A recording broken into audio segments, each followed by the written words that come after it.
நான் உங்க doctor Shanthi Krishna Raghu from Ashwin homeo clinic. ஒரு பியூட்டி டிப்ஸ் தெரிஞ்சுக்கலாமா? நிறைய பேருக்கு ஏஜ் ஆயிடுச்சுன்னா அண்டர் ஐல ஒரு பஃபினஸ், ஒரு டார்க்னஸ் எல்லாம் இருக்கும். சோ அந்த அண்டர் ஐ பஃபினஸ் இருக்கிறதுனால பார்த்தா அவங்களோட ஏஜ்டு லுக் நல்லா தெரியும். சோ இந்த அண்டர் ஐ பஃபினஸ் ஈஸியா சிம்பிளா நம்ம வீட்ல இருந்தே சரி பண்ணிக்கலாம்.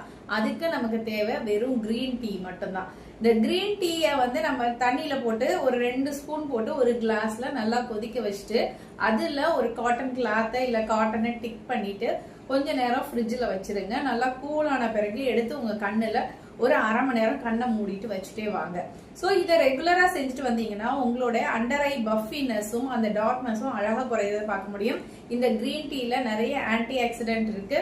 சோ அந்த நரிஷ்மெண்ட்டும் உங்களுக்கு கிடைச்சு அந்த பஃபினஸும் குறையறதுக்கு இது ரொம்பவுமே ஹெல்ப் பண்ணும். சோ மறக்காம ட்ரை பண்ணி பாருங்க. நன்றி.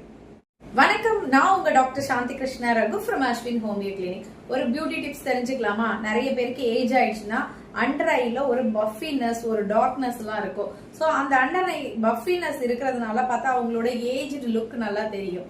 சோ இந்த அண்டர் ஐ பஃபினஸ் ஈஸியா சிம்பிளா நம்ம வீட்ல இருந்தே சரி பண்ணிக்கலாம். அதுக்கு நமக்கு தேவை வெறும் கிரீன் டீ மட்டும்தான்.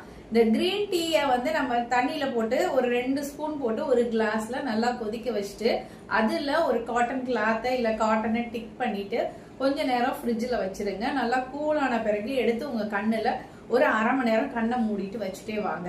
சோ இதை ரெகுலரா செஞ்சுட்டு வந்தீங்கன்னா உங்களோட அண்டர் ஐ பஃபினஸும் அந்த டார்க்னஸும் அழகா குறையதை பார்க்க முடியும். இந்த கிரீன் டீல நிறைய ஆன்டி ஆக்சிடென்ட் இருக்கு.